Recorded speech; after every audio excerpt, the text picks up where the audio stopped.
Good morning, police emergency. How may I assist you?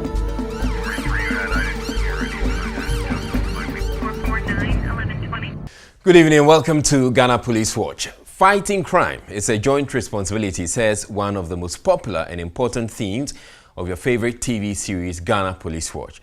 It simply means we all have a role to play in fighting crime and making our country a safer place for ourselves, our families, our friends, our businesses, visitors, and many more. Importantly, it also means supporting the police, the key agency mandated by our Constitution to lead the fight against crime. There are many ways you can do this by providing vital information that can prevent crime or, when it is committed, lead to the successful prosecution of the perpetrators.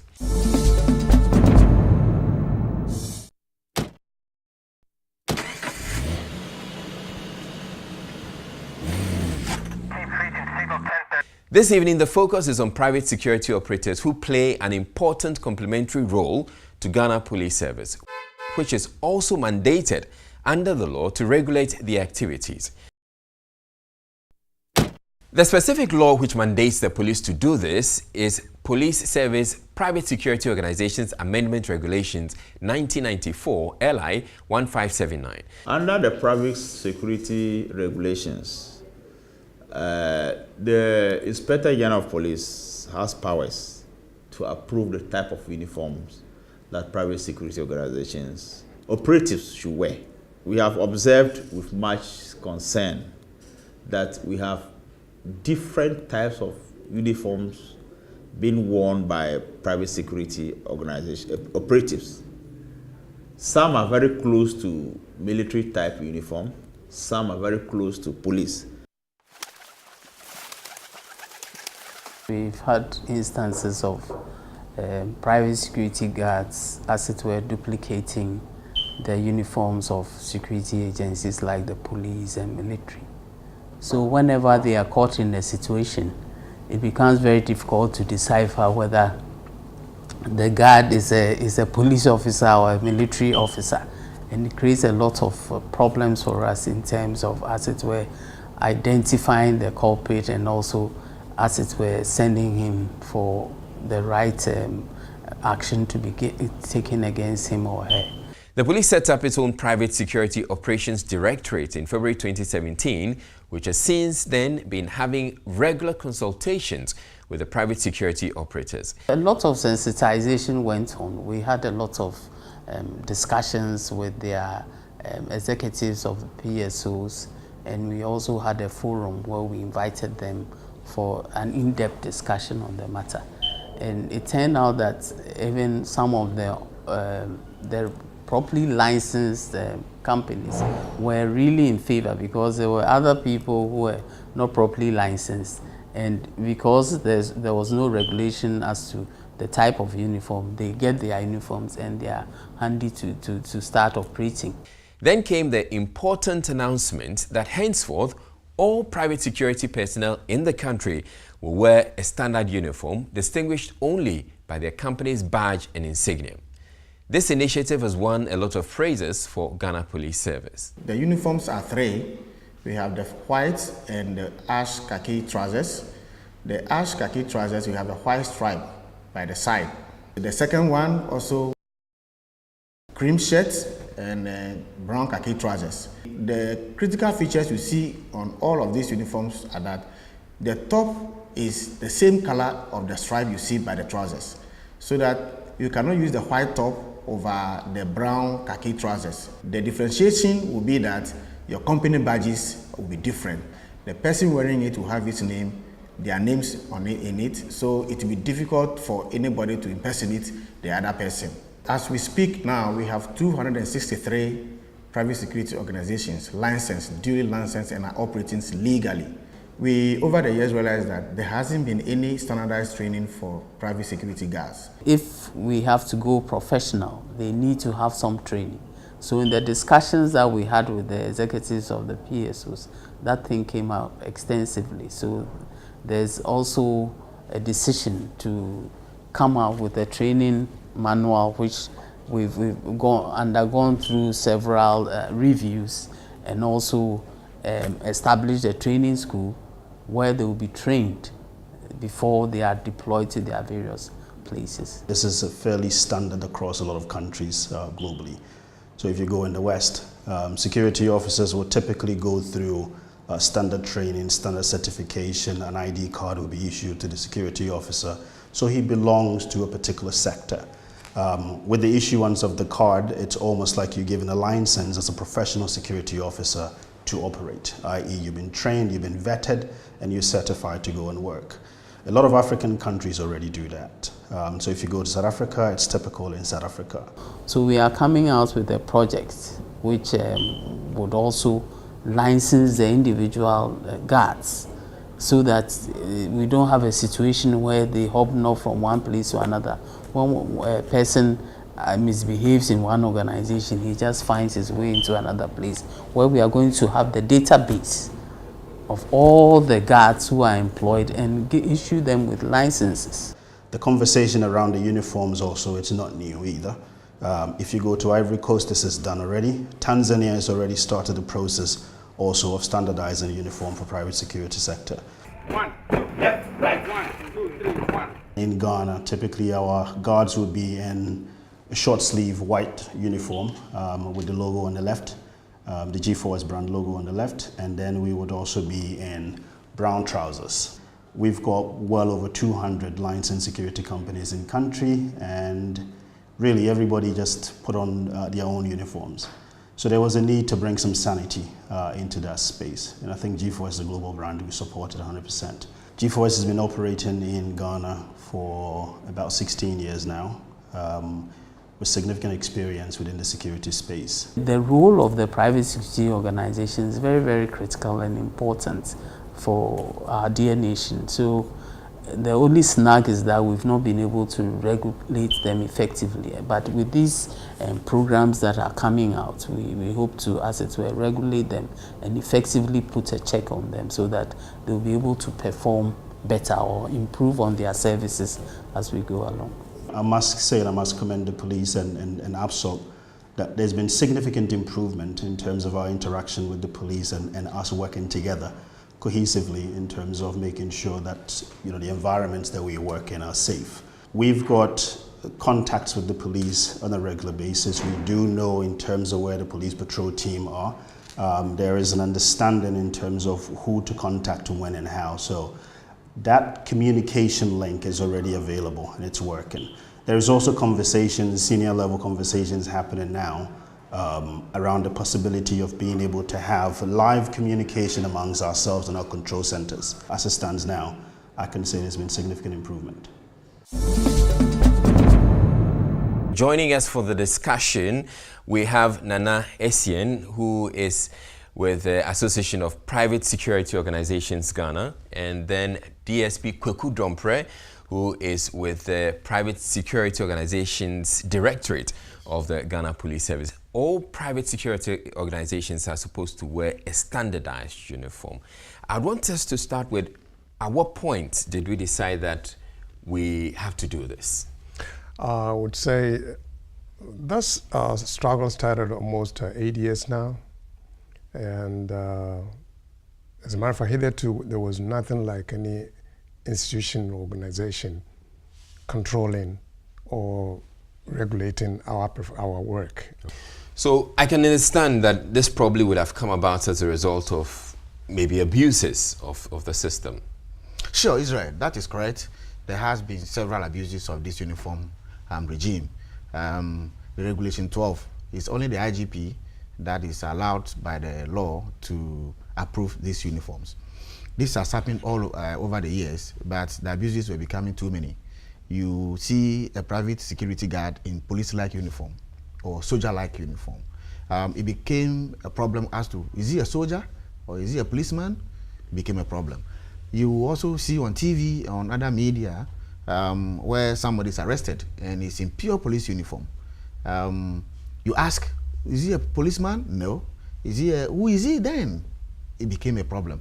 So the operators themselves realized all this and realized that no, something must be done. Right. Now, Nana, I would also understand that there all these organizations that you have as members of your group, they would have their own uniforms, and they would have, some of them actually operate out of Ghana, and so they're coming in with the set uniform that's been prescribed for them. How easy would it be for them to adapt to these new uniforms that's been provided, or that's been coming as a result of this directive? Well, let me cite an example in the Ivory Coast. When you go to the Ivory Coast now, you can identify a private security operator from any other, because of kind of color and pattern. So if you come in here, as you said, let's say from the US, you come down, you have your company uniform already. The state law says this is a prescribed uniform. Whether you like it or not, as long as you're going to operate in the country, you need to abide by it. And so far, when are we expecting this to be actually enforced? Before the end of this month, this November, everybody should go switch over, go on board the new uniform. So enforcement going to start. It's going to start before the end of this month. The enforcement going to start throughout this country. It's going to be a nationwide exercise. Nana Essien talked about training. I want to know, how involved is the police when it comes to the training of the private security organization? We have realized that the quality of gas, there should be a standardized training for everybody, so that 10, 15, 20 people should go through that training and have the same kind of training in terms of whatever the job demands from them. Your background check is done, your fingerprint is done, everything about you is done to make sure that Israeli who want to be a private security guard has no criminal records. This time we want to have professionalized private security guards and operators. By popular request, we present to you again segments of the collaboration between Ghana Police Watch and DVLA against siren abuse and traffic violations. This has drawn a lot of responses from you, so we shall oblige in order to further illuminate the discussion. And by the way, you can watch all the programs of Ghana Police Watch series at Ghana Police Watch on Vimeo. Ananyo Hillary from Nigeria says, "This is well ahead of Nigeria Police. Ghana, I'm proud of you." Sheila George says, "I wish this will happen in Tanzania." Well done, says several others. You can catch up on the discussion at Ghana Police Watch Facebook page. The exercise was instructive, but some viewers also wanted some loopholes filled in order to make the exercise even more effective. Hesenaship Wemako says, "Good work. However, I am disappointed by how the perceived government officials are allowed to go. How do you verify that the car is from the office of the president? And what prevents a vehicle from the office of the president from driving safely in traffic? The problem is with the owners and drivers of these V8s who abuse the alarm and emergency warning appliances. Laws must be enforced effectively." Good one. No verification whatsoever. Just say you are from the office of the president, Kofi Kwashiga. Now, every Tom buys a car and fixes blue lights and siren on it. These cars go to DVLA and they give them permit to drive. The system does not work. Very pathetic, says Kweku analyst. Nice, but after asking which department owns the vehicle, do you verify the answer?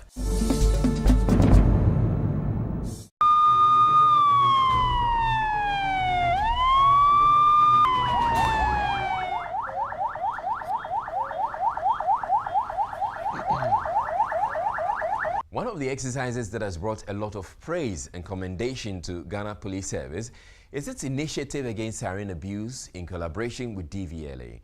Our video of the exercise went viral on the internet with nearly 500,000 views and views from across Africa.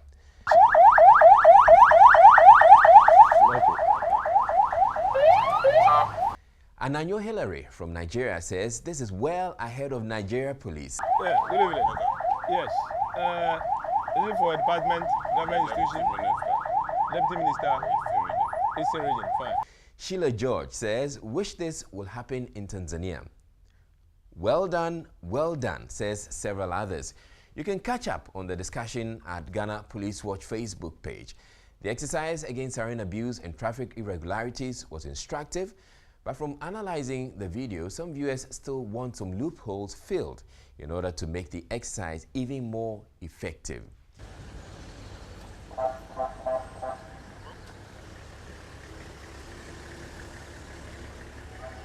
Yes, which department vehicle is this? Office of the President. Office of the President. Okay. Your name is Donko. Please, your full name. Emmanuel. Emmanuel Donko. Okay, that one. And use your siren. Her Senatorship Wemako says, "Good work. However, I am disappointed by how the perceived government officials are allowed to go. How do you verify that the car is from the office of the president? No verification whatsoever. Just say you're from the office of the president." Kofi Kwashiga. And what prevents a vehicle from the office of the president from driving safely in traffic? The problem is with the owners and drivers of these V8s who abuse the alarm and emergency warning appliances. Laws must be enforced effectively. Manina off cry. I'm with the actually, I'm with Sanso on you.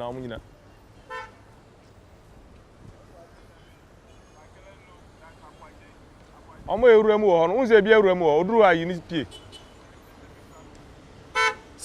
come forward, and stop here.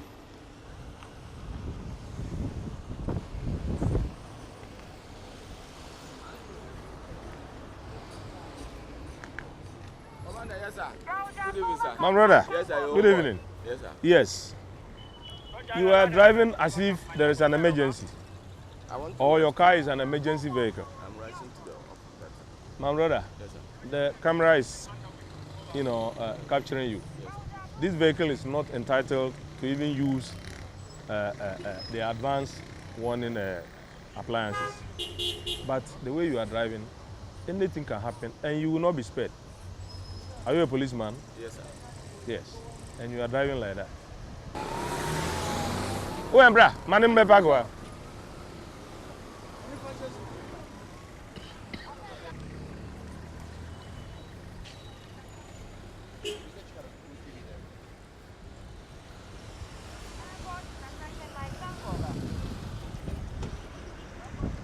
Good evening, sir.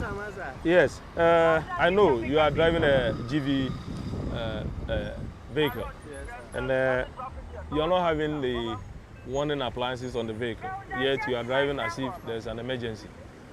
That is against the law. That is against the law. You see, I didn't even try. When I saw, I didn't even try to enter to do like I wasn't. No, but you know, this part of the road is not motorable. You are not supposed to drive on the shoulders of the road. You know that? I'm aware. Yes. So if you get off from the queue, and your intention, you see, this side is even meant for those coming from airport and we want to join the main road. So if you're already in the main road, why do you come off with the intention to come and use this side to enter?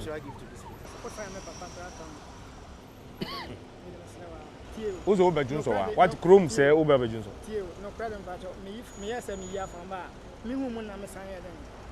So you found San or Drive. Unama, now what consent was a bishop, yes, who committee offense?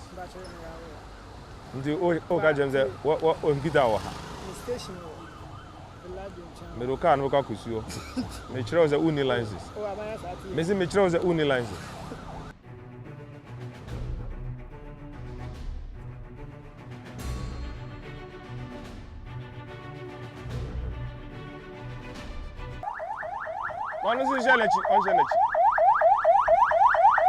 Now, every Tom buys a car and fixes blue lights and siren on it. These cars go to DVLA and they give them permit to drive. The system does not work. Very pathetic, says Kweku analyst.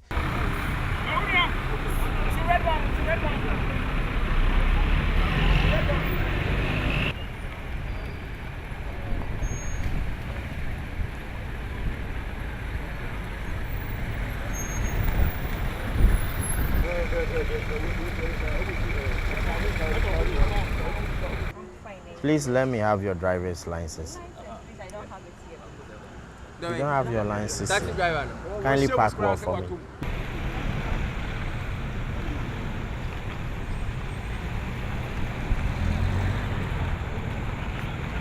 I was pushed by something. No, to do just, it. no, they said I should leave the car. Oh, okay. That's why I did so. So you wouldn't have done that, right? That's your caution statement. Oh no, I have not written any statement. That's what I'm right. That's why I asked you that question. If I have to write a caution statement. Okay, don't worry, I'll let you write. Okay, don't worry, I'm coming, so I'll let you write it. Okay. Don't. So the me worried about some way more demand. Time do now hear me, I'll frame me, I'm any problem.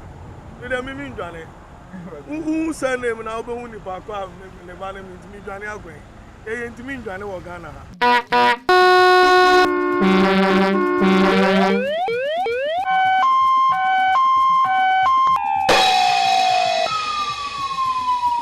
Stop! Are you qualified to use the siren? Do you know that using a siren is regulated by law? Not every vehicle is qualified to use the siren on our roads. The road traffic regulation allows only certain classes of vehicles to use sirens. These include vehicles used for official purposes by the President, a police vehicle and those used by other recognized government security agencies, a motor vehicle used by the fire service, an ambulance used by a hospital or clinic, and a bullion vehicle registered by the Driver and Vehicle Licensing Authority, DVLA. Know that it is an offense to fit and use a siren on your vehicle if you are not licensed to do so. You will be fined if you break the law. Remember, only qualified vehicles should use the siren. Before we show and analyze this week's CCTV and videos, we are privileged to announce another instructive initiative by Ghana Police Service. Before we go, here's a brief replay of CCTV footage and videos you sent to us last week and analysis from our experts. Even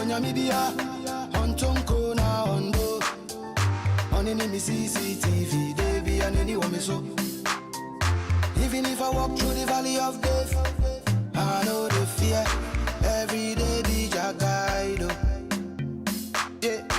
Yeah, when you be on Tonko na ondo, on in the CCTV, they be an anyone.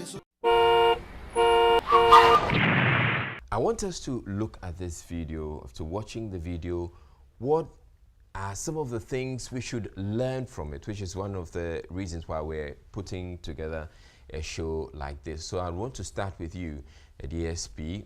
What do you see at this intersection, or how could we have avoided an accident like this? I think that the video we are seeing, there's also an accident that could have been prevented or avoided. This is a major intersection. Right. And there are two vehicles. As to whose mistake was it, for now, it is irrelevant. Okay. But I also believe that if the drivers or the motorists had been a little patient, which of course I used to say all the time, it would have helped matters. We see a black car who is on his route, the main road, and whether he has the right of way or not. We can also see a stopping demarcations on the ground or on the street. Okay, so that's a stopping demarcation. Yes, that's a stop. Grid lines on the floor. Yes, on the floor, on the street. Oh, yeah. That one at least should also tell you that whilst you are driving on the road, you need to observe some of these signs and also be a little bit patient. If he had observed from the onset, he would have noted that there was a vehicle probably coming.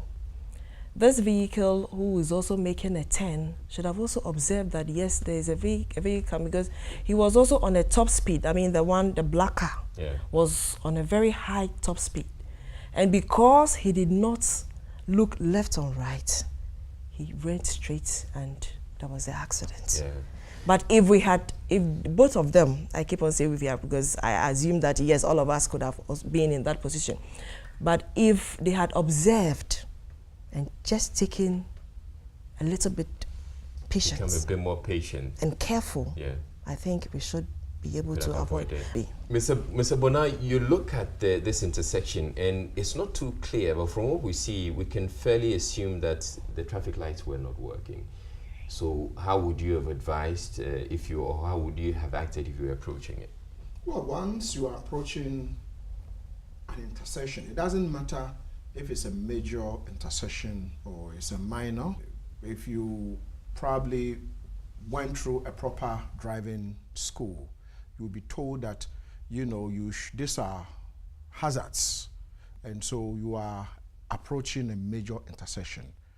I mean, you have to slow down, observe, look around and see. Could have been a human being who probably ran, you know, across the road.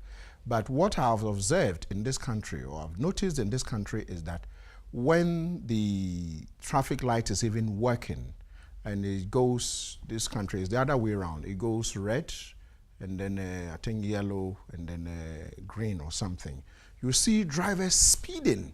And so if you take the traffic light in front of the Jubilee House, there are usually major accidents there because drivers are speeding just to go through. And so if we would all be more observant and, you know, probably take notice of hazards in front of us, these things would have been avoided. We realized the traffic lights were off. And so why should the traffic lights be off? We don't know. Should they have been off? We don't know. And so I would say that my expectations are that those who man these traffic lights should make sure that every morning, every evening, there are people who drive around inspecting and making sure the traffic lights are not working. Because remember, we are losing too many lives on our roads, more than any disease at all could have killed people. We need to rely on the hydro.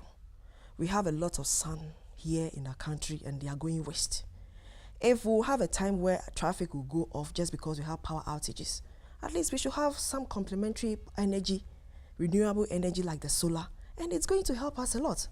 You know, that's why we say that some of these things are avoidable. Okay. Talking about avoidable, can be human. We ourselves, those who are also managing it, can also look at other ways of preventing some of these accidents. Right. So it's an area we should, it is time overdue. And it's an area I think we need to be looking at all the time. Right, not to hold brief for anyone, but I've actually observed some traffic intersections that have solar electricity installed. Yes. And so it works even when there are outages in that area. Probably we should have a lot more of these ones. But even those solar traffic lights actually also go off at some point in time. And there's somebody, I know of one that's not been attended to for several weeks. So in the video, you see the blue vehicle. You can tell clearly that this is somebody who's learning how to drive because you can see the permit behind it. There's a longer video which we could actually see eventually, but you can tell that there was no instructor in the vehicle, which is a no-no. Clearly, I mean, this shouldn't happen, right? Yes, exactly. So that is why I will say that we need to observe road traffic regulations. The books are there. The laws are there. And the law requires the regulations are there, yet we don't want to abide by them. So we'll continue to have the same problems as we have them all the time.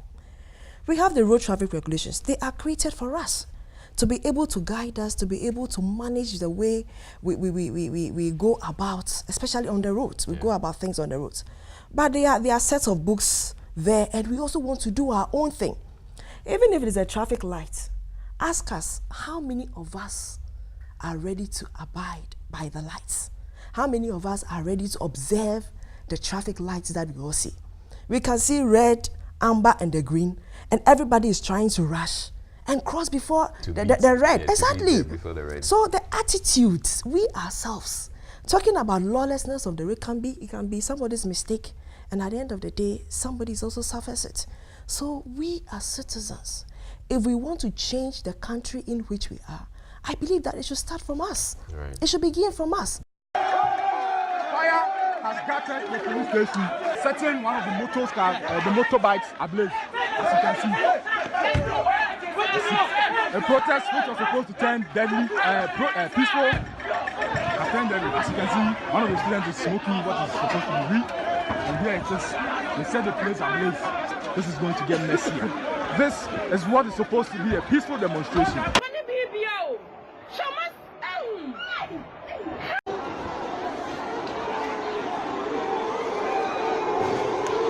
So you see these students on rampage and they're breaking stuff and destroying items, public property at the university campus.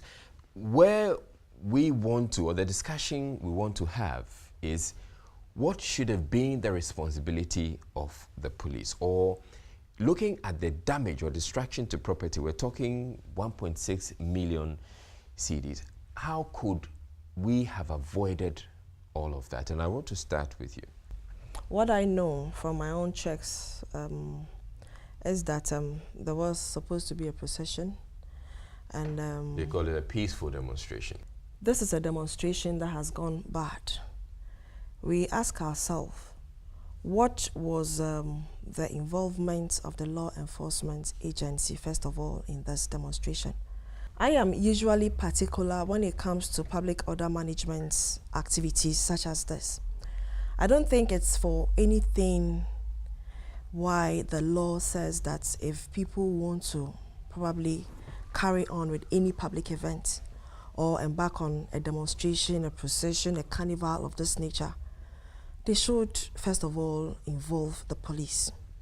Usually, even if you look at the laws, that is the Public Order Management or Public Order Act, it tells you that the police need certain time to be able to plan and prepare for that activity.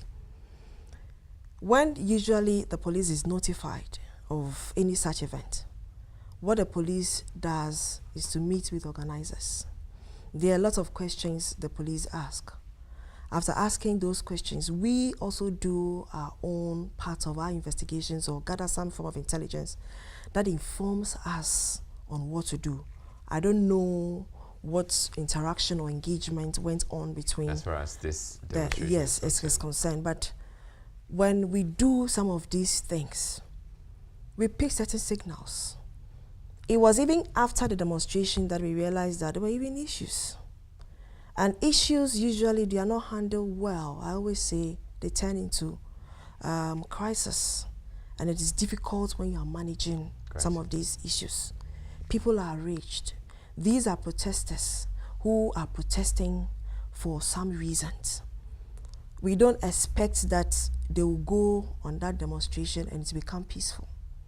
So what have we been able to draw? What are the notes that we need to be taking? Yeah. What can we do should the demonstration turn bad? What kind of measures have we put in place to be able to forestall some of these unfortunate incidents? One, looking at it, you could see police officers who were also there, you know. They were, first of all, to me, what I see, they were overwhelmed by the situation. Right. Yes, why not? Look at the number of students who were there. We have the laws that guards the use of force in our work. People ask, oh, the police could have stopped them. Yeah, that's been one of the criticism, major criticism. No, that at the that police point, looked on helplessly as they went about. What were we expecting? What super thing were we expecting to do at that moment? These were students who were rampaging, attacking property. Immediately the police comes. I can even see that some of them were even trying to even prevent them from going further. The administration has been raided. That's the police, man. The police is trying to restrain, control. Guys, the chaos here is too much. The police have decided to step in. The police have decided to step in. You can see the armed police there. He's debating with another guy not to fire shots. If they had used any force that were not so proportional to the situation on ground, maybe something else could have happened. Acting, we don't just act. We need to analyze the situation and see the kind of, let me say, intervention to implement at that point in time. First of all, even the mere presence of the police in any public disorder should deter. Verbal command would have followed. That one also did not help. Then where we get to a stage where we need to use the non-lethal weapons, like using things like the rubber bullets, using things like the tear gases, using things like the batons. These are things that to prevent them from carrying out with their activity. Talking about tear gas, at some point we're hearing that the students became even more outraged when some of the officers fired, I don't know, rubber bullets, but there were shots that were fired, and probably that further outraged them. The expectations are that you don't just run into a university and begin to arrest people. You ought to go through a certain protocols to be able to arrest. And the simple reason is that, you know, call them quasi countries where they have their own laws, you know, that governs them. And so the university probably should have put in more measures to ensure that this wouldn't have happened. You saw the police, they were not, you know, having the riot shields. Once they are not in the riot shields and then the ankle, and then they are not in the knee caps and all that. A community that has about 50,000 students. I mean, these are young people. I mean, you hardly would you find very old people on university campuses, maybe just 2%. And so you don't... Where is car? So there are these police officers who, it appears, they have been called to a scene, the Jujuman's abode, and you can also tell that the person who's filming may be one of the police officers. So they're moving to the scene. We see a lot of money at the scene. We see some, you know, effigy, some statue of a sort, and the conduct of the police officers is something that I want us to look at. Is this what typically happens when they move to a scene like this, DSP? I can say that most of the things that we are viewing in the video were probably not well handled, you know. If we are visiting a crime scene, usually when we go there, our major aim is to get the suspects arrested. Now, fortunately, from the narration, you know, the commentary behind the video, it shows that, yes, these were the people, probably they have been on police surveillance for some time. Yeah. So if they are to be arrested, I think the right thing for us to do is to get them arrested. Whatever exhibits we want to accompany the entire arrest with or the suspects with, they are there for us to pick, and they are so clear. We can pick them and also bring them for as part of our investigations or evidence we have or exhibits for them to be prosecuted in court. We should also not forget the principles of natural justice. You know, you are not guilty until proven otherwise. So you are assumed not to be guilty until proven otherwise. And this, you're making reference to some of the pronouncements by the police officers. Yes, you can say them, yes. But I also believe that, you know, they are humans, and I can just imagine the amount of, or the number of reports they have received over the time about these people, and I don't think they just got there. Before they went there, they have done a lot of recce. They have been able to do their own homework well. That is how come probably they were even able to get them, you know, right at the scene. And I don't even know, I will not also be surprised if somebody had even, you know, posed as somebody who also needs help, and in the process, you know, they were arrested. Somebody may even feign that he wanted some money of a sort. So as human as we are, sometimes, you know, when we get some of these arrests, big arrests, we are also happy. They get ahead of themselves. Yes, sometimes. And you know, some of these things come out. But usually, if we want a police service that probably going forward, we want to be professional in the way we do our things. In one of the shots, you can see them actually tearing up the supposed money notes that they found at the scene. I'm thinking that's you're destroying evidence, actually, or tampering with evidence. Yes, that's the tampering of evidence, as we are saying. These are evidence or exhibits that we get, and all these are supposed to be packaged, and they accompany what we send to court. Yeah. So if we tamper with the evidence, even the mere fact that we are using our hands in touching and all that, it could also affect, you know, the cause of or tamper with the evidence that we gather at the end of the day to send to the courts. So going forward, there are lessons, you know, they have come. And we are reviewing them so that at least next time we work professionally towards them. That's why we're showing and sharing some of these things. So, of course, the police are also supposed to be educated and informed as well. Now, we look at the scene and you can tell that they are handling these things with their bare hands. Come for paper. I'm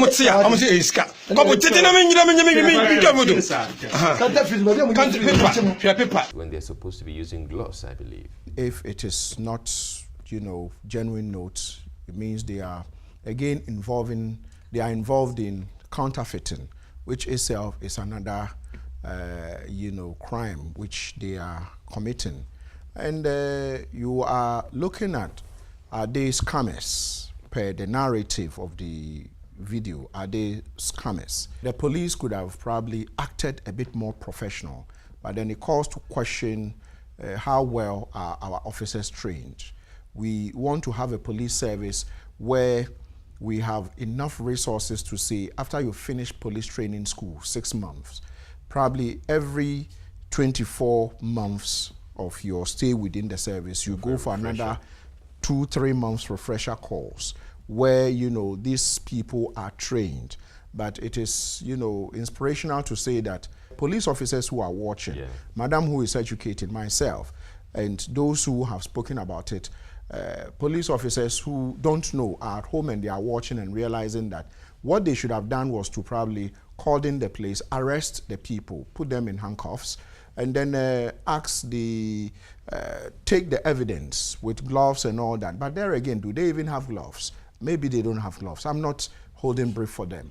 We need to understand that if we are not making the resources available, when I say resources, even the human, material and all that, financial, you expect to see police officers who go there and they are well prepared to, arrest these people and get the evidence and get them prosecuted. So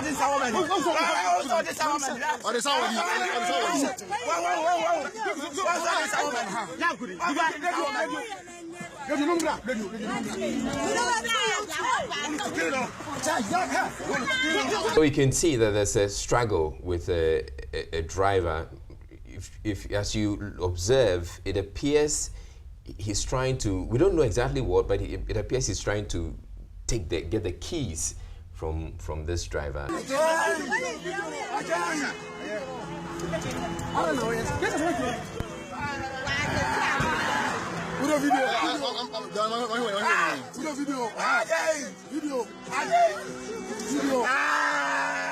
And he eventually succeeds in doing that. What's your view on the conduct of the officer? Yes, this definitely cannot be police best practice, not at all. Oh, and one other thing, we can see that the officer is actually armed. Yeah, he had a side arm, which somebody could have taken off him. Yes, I don't know what offense the driver has in the first place committed. If he has committed any offense, I believe from what we are seeing, it looks like a motor traffic offense. You, the responding officer, having seen that somebody has flouted the law, what do you do? Even if you are having difficulty and the driver trying to adhere to the instructions you are giving or what you are telling him, this is a vehicle, and every vehicle, to me, has a number, and to everybody. And that vehicle that number can be taken and radioed for the next available police uniformed personnel who are there to get him arrested. Now you want to take the key. He is also not giving you or surrounding the key to you. And look at the force. And look, you are on your side, is your side arm. Yeah. And from what I'm seeing, our motor traffic officers on the road do not wear this uniform. All right. So he may come from any other unit. Yes. So looking at what we are seeing, what would have happened if somebody had disarmed you? Do we know what the person is likely to do with that arm? Even when the arms even leaves you, or you lose that arm, we all know the consequences. Yeah. What if that person even uses that arms to hurt another person or to injure another person? There are so many questions to ask there. Or there could have been So- more action. Yeah. Maybe the people. Yes, was anybody there who do not really know what is happening? They could just come, because it's a public place, and you can even be attacked. So what kind of thing, what at all, in the first place, has the driver done to warrant this kind of arrest? You know, so these are the questions I begin to ask. If we are saying professionalism, if we are saying best practices, I think we can do better than this. And then eventually he actually appears to have smashed the phone that was doing the filming as well at the very end of the footage. And that is whose phone? So whoever was filming, the police officer Oh. appears to have smashed it or hit it, but because he approaches it, and the next thing we know, that's where the video ends. And what rights do we also have to also smash or destroy somebody's phone? You know, we are preaching best practice. I still think that we still need to do a lot. You know, it is not just an event. It's a process we have started. We still need to do more. Our officers, day in and day out, I know the amount of effort that has gone so far into this transformation. And you will not believe me, when we play some of these videos to them, they are even surprised. Yeah. I remember recently when we were having a course with them, those especially on the road, the Motor Traffic and Transport Department officers, they go by it and they themselves criticize some of these things. Right. So I think that as much as we are trying to be the world-class police service with some of these things that we are doing, we are not there yet, but I know that with time we will get there. So we still need the refresher courses that we're talking about. Sure. We still need the training. We still need to expose them to some of these wrongs in society. And now everything, you know, people will be videoing. Yeah. So we are always being watched. Somebody is watching you. So what is it that you are doing that you don't want somebody to take video of you? Is it the right thing that you are doing? Ask yourself. So let us begin to conscientize ourselves and begin to do the right thing. Yeah. It's the right thing that, if it is the right thing, I know we definitely receive the praises. About, But if it is the wrong thing, then we always go and be smashing the phones here and there. So I think this could have been done in the best professional manner. Some of these things, you want to look at it from various angles. And I have called into question the character of some of the people who are recruited into the Ghana Police Service. It doesn't matter how much effort you put in. If a miscreant is recruited into the service, no matter how much training you give to the person, it remains a miscreant. If you watch the video, this is an obvious, kidnapping, where you go into somebody's car, you have your sidearm, and you want to take the person hostage, taking his key. The law does not allow you to take my car key from me.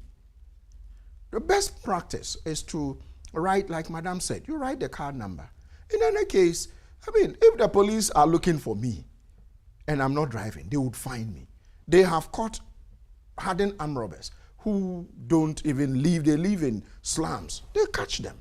So to do this, the full glare of the public, when probably, and most of them don't know that we have, some of the police officers are not aware, if you are not if you are not performing MTTD functions, you are not supposed to be doing certain things. You can report unless you can suspect criminality is taking place. Right. But what he did, obviously, is reprehensible. And I want to say that our police officers, some of them are, tarnishing the image of the institution, because what he did, this arm could have dropped and locked on and probably shot a lot of people at the scene. Yeah. If Ghana Police Watch should continue the way they are going for another 21, maybe 1 year, 12 months, the police institution, by way of the media, would be reformed. Because then this video was shared maybe with Ghana Police Watch, and they are bringing it out. And so when we also see the police officers on patrols and they are doing well, let's film it and bring it to Ghana Police Watch. If we do that, that way, when it is negative, it is reported. But sometimes some of them, the police officers, if you begin to film them, they are not too excited. Because I have seen some of them around East Legon, and I was so excited. They were, battle ready, stopped some people who looked like foreigners. I don't want to mention names. And they stripped the car, naked, you know, make sure they were checking things. I wanted to stop and film, but you see, these are people sometimes, even though sometimes they are my friends, you don't want to... You have to be mindful of the situation. So I looked at it and I read in between the lines and I said, you see, let me just admire them and drive away. Or else if you begin to film, they'll begin to ask you who has given you before they'll issue you some slaps. Yeah. And so I just drove away. I drove away. And so maybe this medium...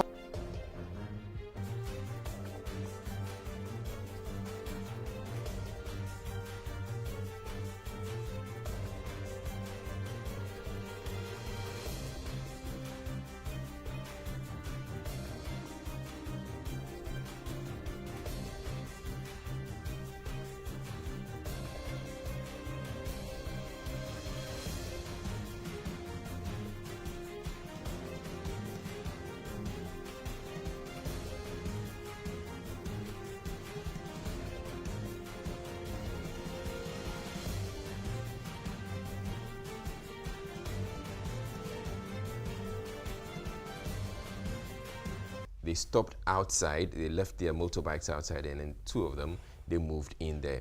They move in and they attack this counter where we have two ladies, I would want to believe are cashiers. Interesting scenes there and the way they went about it. What do you see happening here? What I see from the outside, when the motorbikes came in, anybody who is coming to buy from you would not park battle ready. These guys parked in a position that they could easily mount and escape. But if you are, even if it's a vehicle, you park this way or you turn around and then you park. But they were parked in a manner that meant that once they mount, they would escape. And so first of all, if I was in that shop and I'm monitoring, or I'm a security person within that vicinity, because Ghana Police Watch is also to educate the populace, people watching. Once you see some of these things, if it's a vehicle and the vehicle is parked in this manner, as we can see the motorbike parked, that should, you know, if you ring an alarm bell, raise an alarm bell, you begin to ask people to be ready. You are close to the gate to close it if there is a gate. And so these guys were battle ready, so that was from the front. So then they moved into the immediate vicinity. I think I've heard the police on, a particular platform, which I am on, tell us that we are not supposed to wear helmets into, shops and whatever. I think that the police can do us a favor, by coming out with a fiat or caveat that says that from this time on, no helmets when you are entering into the immediate vicinity of a shopping center or, facilities, commercial facilities. Once that is done, if I'm entering into a mall, maybe West Hills, Accra Mall, and I see motorbikers, the security people will tell them where you have reached, remove your helmet and ride slowly and go and park. That way, these guys would have been probably, in a way, would have been stopped at the entrance of the pharmacy, the shopping area, before coming in. And so there and there would have prevented this thing from happening. They came in and started hitting, the ladies here and there. And I have called into question, why are the shops, not using, the alarms? All right. They spent few minutes in there. Why are they not using alarms? So panic alarms to press so in other places, you go in there and you want to take money. I used to save with Halifax in Britain. You have some of our brothers from some African countries I don't want to mention. They'll come in with dodgy passports to open an account. The customer service is engaging you. Meanwhile, it's press a button. So you are in there and you see two police officers come and they hold you here, and they take you out. So we've seen this. I'm sure this has come to your attention. What I would say is that in recent times, the moment you carry money, you are likely to be attacked. We have seen the attacks of mobile money vendors. We have seen that of forex bureaus. We have seen even those who sell, how do we call our utility bills, you know. And the moment you handle money, the possibility of you being attacked is very high. So what can we do as citizens? We are asking that, yes, we reduce the level at which we handle or we carry around. And these people don't just act out of vacuum. Before they come, they might have gathered their intelligence. It is even likely or even possible that sometimes they even have insiders who aid their work. So we, those who employ in our working environment, what kind of security architecture do we have? Yes, we can say there was a CCTV. As we are saying, the panic alarm systems, they are working. It's not everything that we can bring to bear. But people, organizations, corporate institutions are using them and they are getting results. Why are we always interested in investing in other areas and where we can get money, but investing in security is a problem to us? We have also endangered the lives of the people we are also working with, or the employers we have in our workplaces. Yeah.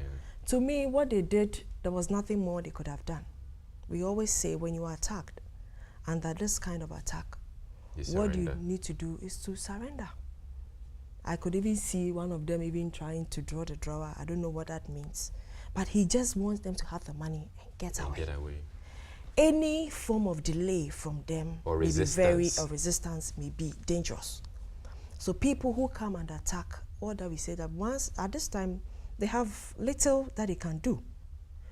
So all that they need to do is to surrender, give them the money so they can have their peace of mind. The issue about the helmet. Helmet, yes, it serves a good purpose. We are asking that we use them whilst we ride. But when we are entering a shop, we can see that because of the helmets, we are not even able to see those who are behind. Identify them. Yeah. So identification has also become very difficult for us to do, which is also going to delay investigations. Going forward, what are we doing? I will support every kind of effort to be able to fight this kind of system. One, the reduction of money in the system. I mean, as in the amount of physical cash that people carry along. If you have money on you, you are a target. Yeah. And you are likely to be attacked at any point in time. You don't know who is monitoring. You don't know who is after you. We have clamped down on motorbikes. We are doing everything we can. And always there's a new trend. The police is continuing to fight it. We, the organizations, we have a responsibility to protect ourselves. One, we have to protect our workers before the state will also give you that protection, the general security. So we ourselves, please let us invest in security and let us ensure that people we work with will have the conducive atmosphere and the security environment to be able to work.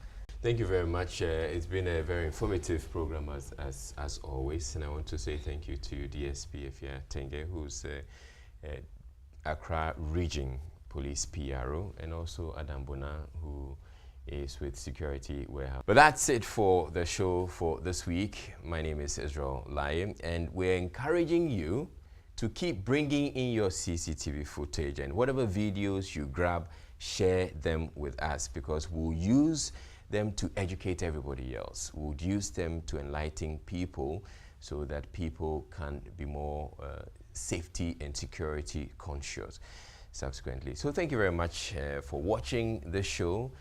You have a wonderful week, and once again, thank you to Janice and Warman for my suit, lovely one there.